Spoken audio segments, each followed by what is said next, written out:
odds of this are trillions and trillions to one, leaving the only explanation that it was instinctual. But why?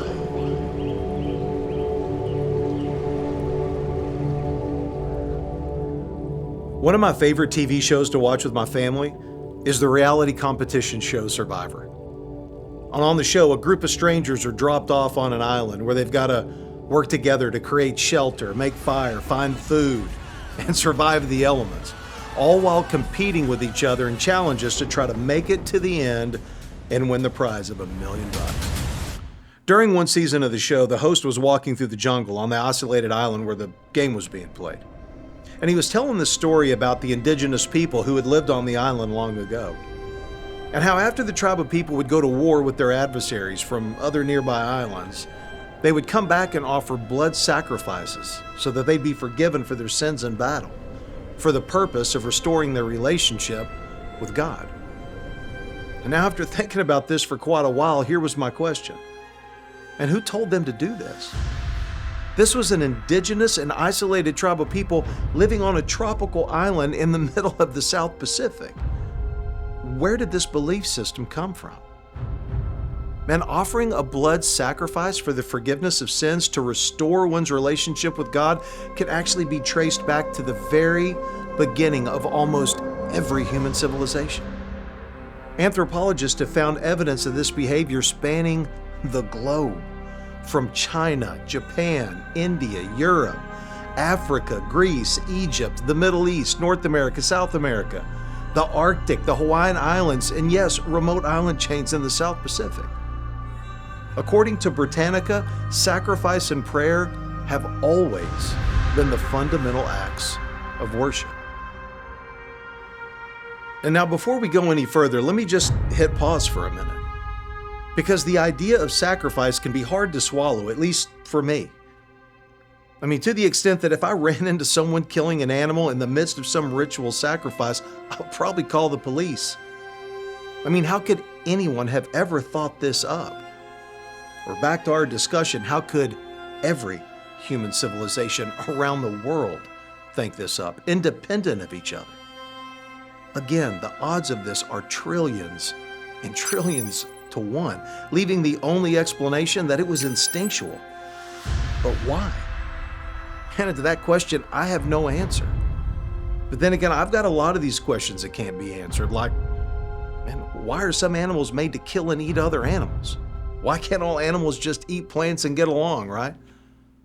But as we've all hummed along with Elton John singing Circle of Life while watching The Lion King, we know that it's how our world was meant to function.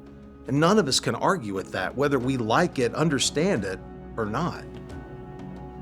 And just like we can see similarities in the temples which were built in different parts of the world, we can also see commonalities in these acts of sacrifice, especially when it comes to this idea of purity. Most early humans who practiced this ritual believed that the more pure the sacrifice, the more pleasing it would be to the Creator, and thus would be more effective.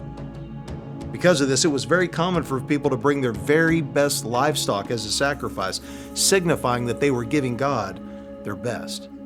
And so as I thought through this, it ultimately brought up more questions. Like, how would these people even know that they needed restoration? Where does the idea of morality and the concepts of right and wrong even come from? What I found was that the answers, once again, stem from our internal code. You can travel the world today, and no matter where you go, you're going to find moral constants. There are certain things that almost all humans consider to be wrong. For example, murder, stealing, lying, cheating, and adultery.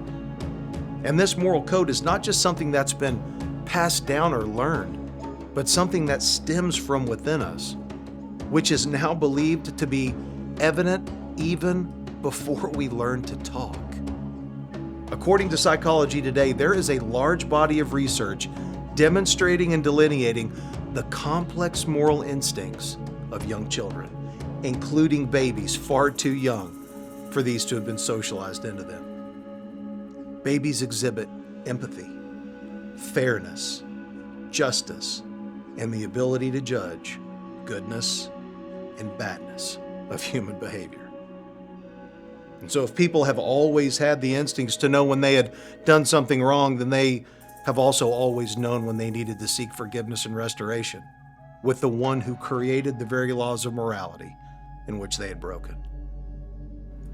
And this is where the story and purpose of Jesus not only begin to make sense to me, but how it became the only rational answer to the void in the human condition that I had ever encountered. That he had come to offer himself as a sacrifice for the forgiveness of sins for anyone who would receive it.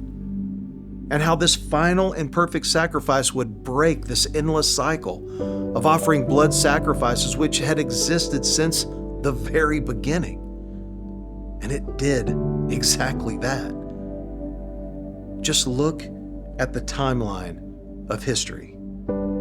And it is when Jesus came, is when this act of sacrifice began to dissipate all around the world. So what does that mean for you and me? How can that solve our problems? Bring us happiness and peace and purpose in this life? And in this next and final video, we'll find those answers together.